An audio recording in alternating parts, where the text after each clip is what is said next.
آج سے تقریباً 1000 سال پہلے 800 سے 1100 صدی عیسوی میں اسلام سائنس کے ایک گولڈن ایج سے گزر رہا تھا۔ یہ وہ دور تھا جب بغداد سائنسی علوم کے لیے دنیا بھر میں مشہور تھا۔ دور دراز سے دانشور، اساتذہ اور طالب علم کی تلاش میں بغداد کا رخ کرتے تھے۔ یہ ان دنوں کی بات ہے جب یورپ تاریکیوں میں ڈوبا ڈارک ایجز میں رینگ رہا تھا۔ مسلمانوں کی پہچان ریسرچ اور انوینشن سے ہوتی تھی۔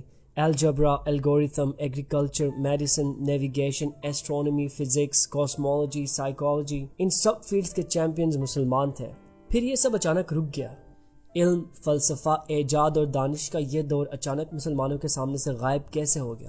نیل ڈیگراس ٹائسن کو موجودہ دور کا البرٹ آئنسٹائن بھی کہا جاتا ہے۔ ان کے مطابق اس کی بنیادی وجہ امام غزالی کا وہ دینی تفسیر ہے جس کا خلاصہ یہ ہے کہ نمبرز کے ساتھ کھیلنا یعنی میتھمیٹکس شیطان کا کام ہے۔ میتھ کائنات کی زبان ہے اور آپ سائنس میں سے میتھ کو ہرگز نہیں نکال سکتے۔ امام غزالی کے اس انٹرپریٹیشن کے بعد گویا کسی نے اسلامی سائنس کے گھٹنے کاٹ دیے اور اس حادثے سے اسلام آج تک ریکور نہیں ہو سکا۔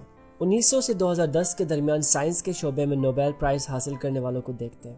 پوری دنیا میں یہودیوں کی آبادی زیادہ سے زیادہ 1.5 کروڑ ہے، لیکن پچھلے 100 سال میں سائنس سے ریلیٹڈ نوبیل پرائزز میں 25% یہودیوں نے حاصل کیے۔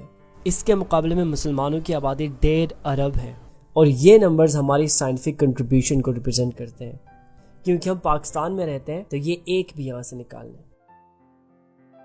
ماڈرن سائنٹیفک ایج میں ہماری کوئی ایک بھی پراپر کنٹریبیوشن نہیں ہے۔ انفیکٹ پچھلے کئی صدیوں سے ہم ہر سائنٹیفک انوینشن کو پہلے حرام قرار دیتے ہیں، پھر کچھ سال بعد ہم اسی کے گن گانے لگ جاتے ہیں۔ پرنٹنگ پریس وہ واحد انوینشن کہی جا سکتی ہے جس سے یورپ میں سائنٹیفک انوینشن کی ابتدا ہوئی۔ لوگ سائنٹیفک آرٹیکلز لکھنے لگے، کتابیں چھپنے لگی، میگزینز، نیوز پیپر، ہر طرح کا علم دور دور تک پھیلتا گیا۔ اس دوران شیخ الاسلام نے فتویٰ دیا کہ پرنٹنگ پریس حرام ہے۔ 230 سال پرنٹنگ پریس پہ اسلامی سلطنت میں پابندی لگی رہی۔ مغرب سائنٹیفک انوینشنز اور نالج میں کہاں سے کہاں نکل گیا، اور اسلام صرف ایک فتوے کی وجہ سے کم از کم 250 سال پیچھے رہ گیا۔ جب جہاز ایجاد ہوا تو برصغیر میں فتویٰ سامنے آیا کہ جہاز میں سفر کرنا حرام ہے، کیونکہ اتنی اونچائی پہ جانا قدرت کو للکارنے کے مترادف ہے۔ جب ریڈیو ایجاد ہوا تو فتویٰ آیا یہ تو شیطان کی آواز ہے۔ کیمرہ اور ٹی وی پہ بھی فتوے لگے۔ آج کوئی بلڈ ٹرانسفیوژن کو حرام قرار دے رہا ہے، کوئی ہیئر ٹرانسپلانٹ کو حرام قرار دے رہا ہے، تو کوئی جینیٹک انجینئرنگ کو حرام قرار دے رہا ہے۔ پوری دنیا میں سائنس یونیورس کے ایکسپلوریشن کے گولڈن ایج میں ہے۔ گریویٹیشنل ویوز، ہگز پارٹیکلز کی بات ہو رہی ہے۔ لوگ ایکسپلور کر رہے ہیں، یونیورس کے کوانٹم سٹیٹ کے بارے میں پوچھ رہے ہیں، کاسمولوجی کے انفینٹی کے بارے میں سوال اٹھائے جا رہے ہیں، مارس کے سرفیس پہ ریسرچ ہو رہے ہیں، روبوٹک سرجریز پہ کام ہو رہا ہے۔ اور یہ صرف ایک چھوٹی سی جھلک ہے کہ دنیا سائنس کے میدان میں کہاں سے کہاں پہنچ گئی۔ ہمارے سائنٹیفک میچورٹی کا یہ لیول ہے کہ ایک بندہ پانی سے چلنے والی گاڑی بنانے کا دعویٰ کرتا ہے اور ملک کے بڑے سے بڑے سائنسدان اس کے پیچھے لگ جاتے ہیں۔ یہ آغا وقار صاحب جو ہیں یہ واٹر کے ساتھ، پانی کے ساتھ گاڑی صحیح چلا رہے ہیں یا کوئی فراڈ کر رہے ہیں ہمارے ساتھ؟ نہیں، کوئی فراڈ نہیں کر رہے، سامنے موجود ہیں، آپ سب لوگ ہیں، سائنسداں موجود تھے، ministry of science and technology کے لوگ تھے۔ ہمارے سائنٹیفک کوسچنز اور تھیوریز کا یہ لیول ہے کہ بابا جان کیا جنات بھی سائنسی ٹیکنالوجی سے استفادہ حاصل کر سکتے ہیں؟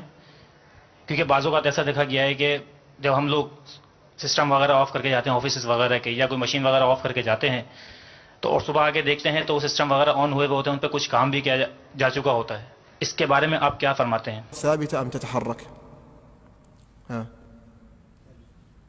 ثابتة ولا تتحرك؟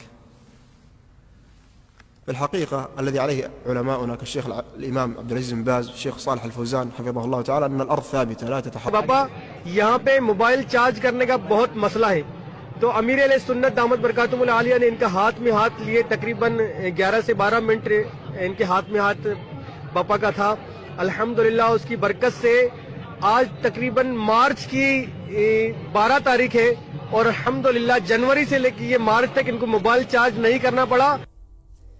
یہاں پہ میرا مقصد کسی پہ تنقید برائے تنقید ہرگز نہیں ہے، لیکن ایک طرف ہم اپنے آپ کو ایک ترقی یافتہ ملک دیکھنا چاہتے ہیں اور دوسری طرف ہمارے مینٹل میچورٹی کا یہ لیول ہے۔ تو اصل سوال یہ ہے کہ آخر ہم چاہتے کیا ہیں؟